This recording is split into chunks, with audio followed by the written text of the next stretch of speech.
Bismillahirrahmanirrahim. Assalamualaikum warahmatullahi wabarakatuh. Hello everyone, my name is Sumayyah, binti Muhammad Ayza Azrine, a year 3 student from Band 5 Al-Falaah School. Today, I would like to deliver a meaningful story to you all that is titled An Afternoon with My Grandmother. It was inspired by a warm session I had with my grandmother about one of the valuable heritages of Brunei Darussalam that most youngsters today are not familiar with. Brunei Darussalam, the kingdom of unexpected treasures. Now, back to my story. It was a peaceful afternoon when I was visiting my grandmother. She was reading from what it looked like an Arabic book. Anaa, would you like me to share with you a special song that I used to practice with your great-grandmother? She started her conversation with me. I was intrigued. I sat closely to her and gleamed with interest. I would love to learn about it, Nibu, I replied with excitement. Nibu is whom I called her by, a combination from Nini and Ibu. Have you ever heard of a Dikir Sharafil Anam? Nibu started her story. I have never heard of a Dikir Sharafil Anam before, Nibu, but I've heard of Dikir Bara instead. The ewa, abang, kak, kak. I chuckled a bit as I once had imitated the moves of Dikir Bara with my elder brother after seeing one from the television. Nibu smiled as she heard my response. Oh, that's the other Dikir, my love. You know, your great-grandmother was an Al-Quran teacher, and she taught her students this Dikir too. We also learned from her. Our Dikir is unique because it's not just an ordinary song. It contains phrases and poems dedicated to our beloved Prophet Muhammad sallallahu alaihi wasallam. There are many versions too, such as As-Salai, Khairuman, Bishahrin, Alham, and Badat. They are all compiled in this book, said Nibu. Whoa, there are many, Nibu. I was amazed, but can you please teach me one version today? I begged. Of course. Let's start with the easiest one, said Nibu as she flipped the pages from her book.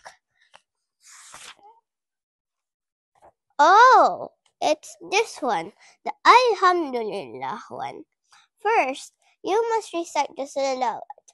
Allahumma salli wa sallim wa barik alayhi. Sing, Nibu, with her melodious voice. Repeat after me, all right? She instructed. She proceeded singing the first line of the text. Alhamdulillahillazi atani Allah yahu. Alhamdulillah. I struggled following her rhythm at first, but Nibu kept on encouraging and teaching me until I got it right. Alhamdulillahillazi atani Allah yahu. Yes! It was a success this time. Eva proceeded to the next line, and I followed her tune diligently. I was really interested in this new knowledge and didn't realize it was almost dusk.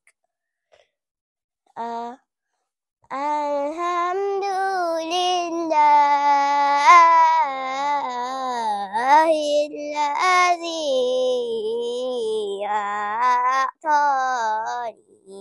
أعطاني الله يا.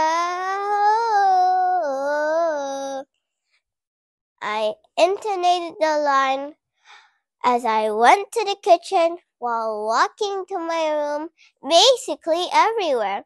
Your behavior reminds me of my young self when your great-grandmother was around. Neighbor reminisced her past with a smile on her face. Please preserve this decor, and even better, make it go international. Nibu expressed her hopeful thoughts. Insha'Allah, Nibu, I replied. That's the end of my fruitful afternoon with my grandmother. The morals of the story are: number 1, we must always respect our elders and appreciate their knowledge. Number 2, we must embrace our country's heritage and culture, especially when it also gives us rewards in the hereafter, such as praising our beloved Prophet Muhammad sallallahu alaihi wasallam. Number 3, we must always feel thankful to Allah for our peaceful nation. It's always exciting to travel to other countries, but there is only one country we call home, and that is our beloved Brunei Darussalam. I hope you all enjoyed listening to my story. Until then, I wish you all well. Wabillahi taufiq wal hidayah. Wassalamu alaikum warahmatullahi wabarakatuh.